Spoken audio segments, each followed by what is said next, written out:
Chicago सम्मेलन के माध्यम से स्वामी विवेकानंद ने भारतीय सभ्यता और संस्कृति का परिचय पूरे विश्व को प्रदान किया था। आइए इस वीडियो के माध्यम से यह जानने का प्रयास करते हैं कि स्वामी विवेकानंद के मूर्ति पूजा के प्रति क्या राय थे। स्वामी जी ने शिकागो सम्मेलन में मूर्ति पूजा के बारे में कहा था कि यहाँ एक बात बतला देना आवश्यक है कि भारतवर्ष में मूर्ति पूजा कोई भयावह या जघन्य बात नहीं है। वह व्यभिचार की जर्नी नहीं है, वरन वह तो अविकसित मन के लिए उच्च आध्यात्मिक भाव को ग्रहण करने का उपाय है। अवश्य हिंदुओं के बहुतेरे दोष हैं, पर यह ध्यान रखिए कि उनके वे दोष अपने शरीर को दंड देने तक ही सीमित हैं। वे कभी अन्य धर्मावलंबियों का गला काटने नहीं जाते। एक धर्मांध हिंदू भले ही चिता पर अपने आप को जला डाले, पर वह विधर्मियों को जलाने के लिए अग्नि कभी भी प्रज्वलित नहीं करेगा, जैसा कि यूरोप में इनक्विजिशन के ज़माने में ईसाइयों ने किया था।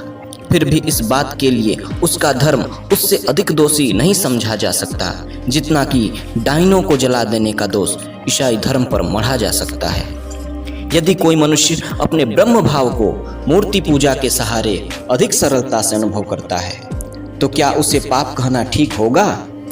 और जब वह उस अवस्था के परे पहुंच गया है तब भी उसके लिए मूर्ति पूजा को भ्रमात्मक कहना उचित नहीं है।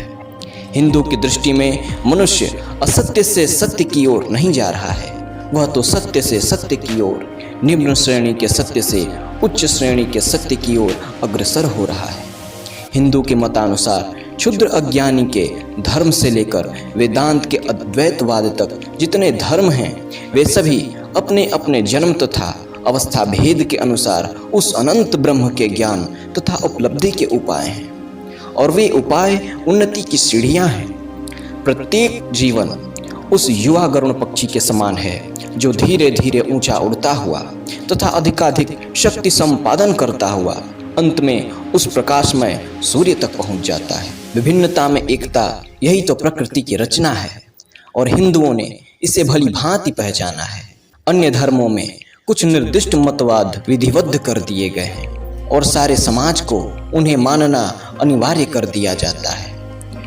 वे तो समाज के सामने केवल एक ही नाप की कमीज रख देते हैं जो राम श्याम हरि सबके शरीर में जबरदस्ती ठीक हो जानी चाहिए, और यदि वह कमीज राम या श्याम के शरीर में ठीक नहीं बैठती तो उसे बिना कमीज के ही नंगे बदन रहना होगा।